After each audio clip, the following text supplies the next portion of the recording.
Hi, everybody. Today we are going to explore the concept of sensitive leadership, a powerful yet completely overlooked advantage, I think, in organizations. Sensitive leadership is about being attuned to the emotional needs and experiences of your team. It's about being attuned to the emotional needs of yourself. It's about leading with empathy, compassion, and a deep understanding of what motivates and inspires people. This approach can unlock tremendous potential within your organization, driving greater engagement, productivity, and innovation. And fortunately, 30% of your workforce already is innately highly sensitive, attuned to these types of subtleties. So let's dive in and discover how sensitive leadership can give your organization the edge it needs to succeed. So, a little about me. As a former human resources and organizational development director, I've seen firsthand the challenges that all organizations face when it comes to leadership development, and it's that it doesn't get at the core issues of systems awareness, internal and external systems awareness, habit formation, or certainly not an appreciation of differences in learning styles. And that's why I'm passionate about reimagining leadership and leadership development, and that's to help create more effective, values aligned, and inspiring leaders. My mission is to share the strategies and insights I've gained through my experience as a neurodiverse leader to help others unlock their full leadership potential. So I'll be drawing on scientific research and evidence-based tools to demonstrate how leadership can be transformed practically and immediately. Through my work, I really just hope to inspire others to rethink what effective leadership looks like and empower everyone to become the kind of leader our world desperately needs. Leadership is evolving faster than ever before. I believe its future will be defined by one of our core human capabilities. And roughly 30% of the population is naturally wired for it, but 100% of us can and must master it. So, what is that capability or set of capabilities? What is this wiring? How do you master it, especially if it's not your natural default? We're going to deconstruct some of that in this video. But first, a little context.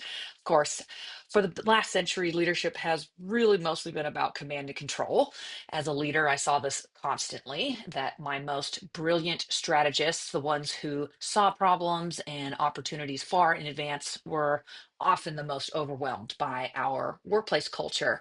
And for decades, whether you were able to make it in an organization was thought of as a resilience problem. You need to toughen up and assimilate to succeed. Well, that's just wrong. Data based, wrong. Companies have been trying to run an orchestra like a football team, rewarding only the loudest and the fastest, the brutest, while silencing the most perceptive of musicians, sacrificing harmony for making a bunch of noise that sounds more like third graders on recorders than an actual orchestra of finely crafted musicians. Or if you prefer another kind of analogy, companies and teams tend to act more like third grade soccer players running at a ball, right? Versus being skilled in their roles and appreciating the roles that other players have on the team. And that disharmony, that dysregulation, that comes at a really high cost, both to the employee and to the company's health. High turnover, quiet quitting, a lack of creativity and innovation are keeping everyone from maximizing their potential. And we can't continue to live and work like this. The era of exploitation, the era of depletion is over. And that's being made possible by two unstoppable forces in automation and complexity. So, first, automation. AI and sophisticated software are automating technical tasks at a breathtaking pace. So, your value as a human leader is no longer just what you know, but how you connect, inspire, and lead throughout ambiguity. The soft skills have officially become the new hard skills. Second, there's complexity. That's our biggest challenges in business, technology, society. They're now too complex for any one person to solve. They demand deep listening, systems thinking, and a profound ability to collaborate. So brute force just doesn't work anymore. And of course, you don't have to just take my word for it. The future of jobs is clearly deeply human. The grand majority of critical skills identified by the World Economic Forum are not technical, but rather cognitive and social in nature. These human skills are going to be essential as AI and automation transform the workforce. Not just a theory, right? These findings come from the authoritative World Economic Forum and their Future of Jobs report for 2030. Skills that the report says we're going to need in just 5 short years, 4.5, less than that, right? What time is it? But fortunately for the highly sensitive among us, these skills come naturally and they transform your neutral trait into a leadership superpower.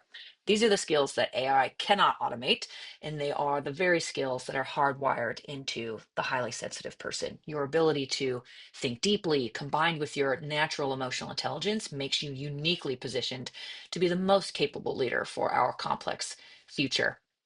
And that's why I want to introduce this concept of sensitive leadership. It's a strategic framework for creating the conditions where all of our teams, your entire team, including right your neurodiverse members, no longer forgetting right this group of folks can deliver peak performance. It's not about making accommodations. This is really about intelligently designing your communication environment and process strategies to leverage the full spectrum of neurological wiring that is inherent on your team. This approach is about maximizing the return on investment on your human capital, right? The people that you've hired by empowering all of those team members to thrive.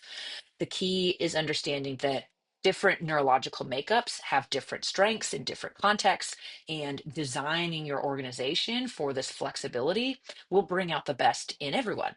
So, by embracing sensitivity as just any other kind of diversity that is leveraged as a survival strategy in a species, in an organization, you can unlock the full potential of your team and you can drive really exceptional business results.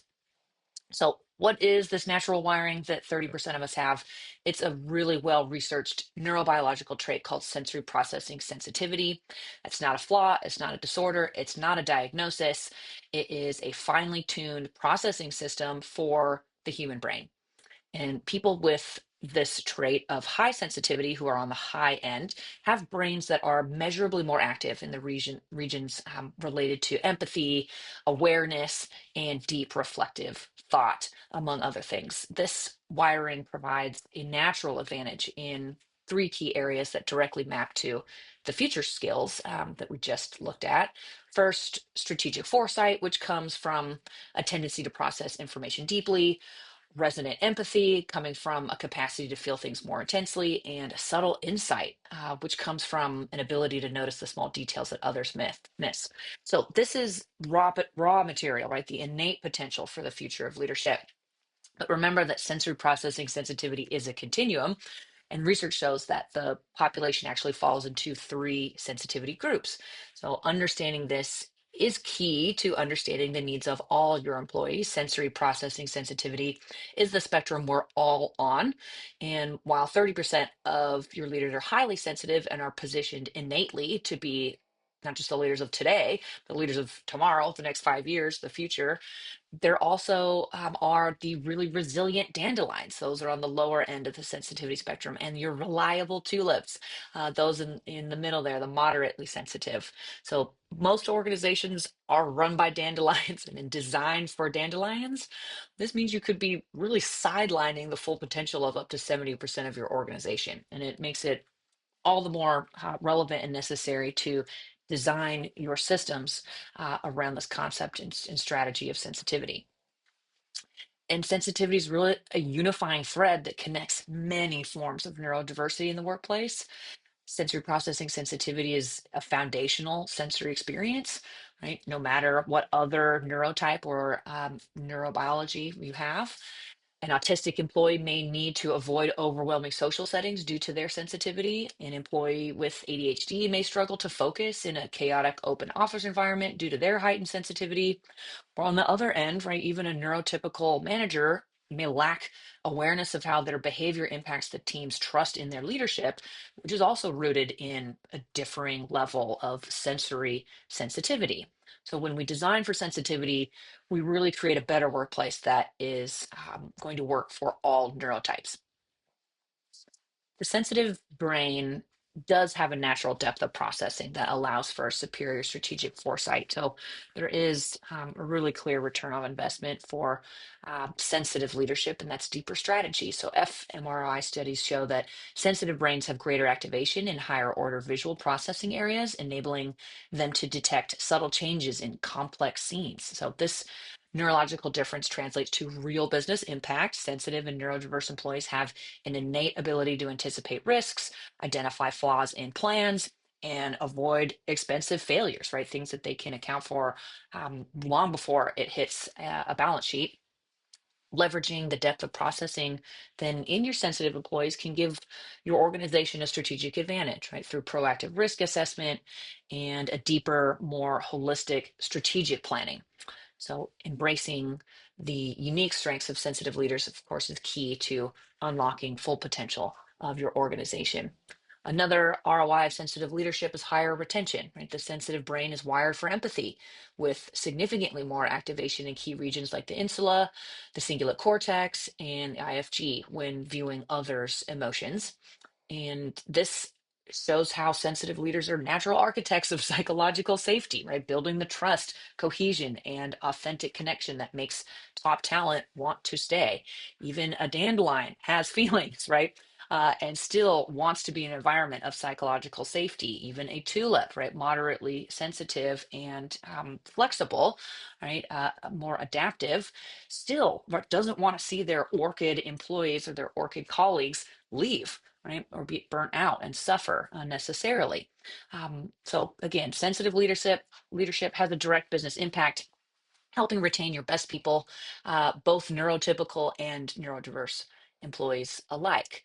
Um, Here's a reframe, right? That overwhelm, right, in your organization is a data point, right? So when your most sensitive employees are burning out, when you're seeing or they're expressing signs of fatigue, overwhelm, overstimulation, too much on their plate, right? It's not a sign of weakness. It's a free, real-time diagnostic for your organization. They are the canaries in the coal mine. So there are some clear signals that your organization may be facing issues, and that's with inefficient processes. There's unclear communication, lack of psychological safety. Um, Listen to the data that your team is giving you, right, through their experiences. This is an opportunity to identify and address systemic problems that are really, again, easily solved with just some minor adjustments to systems. And it's certainly a call to action for leaders to be really proactive in addressing underlying issues that are causing employee burnout at rapid rates. So if you're an executive, organizational leader, if you're in HR, DEI, OD, I'm offering just 3 strategic shifts that you can implement to empower your teams and unlock their full potential. Because I believe you want to be the kind of leader who can guide an organization through transformative change. So these are just designed to give employees the flexibility, autonomy, and agency that they need to perform at their best and deliver exceptional results. So shift one is aligning communication, right? That's around aligning communication and shifting from a pressure environment to process-oriented environment. So we need to give our teams agency over how they process information rather than demanding on-the-spot answers. Demanding quick answers can trigger a threat response, not strategic thinking in your most sensitive employees. Instead, just provide an agenda and some pre-reading 24 hours in advance before the meeting. This is not hard to do when you understand the value, right, that this brings, right, the results that this small change, right, will yield, and the effectiveness and the diversity of thought and ideas and solutions that come with a little bit of pre-work in, say, an agenda. It's going to allow your deep thinkers to do what they were hired to do, which is think deeply.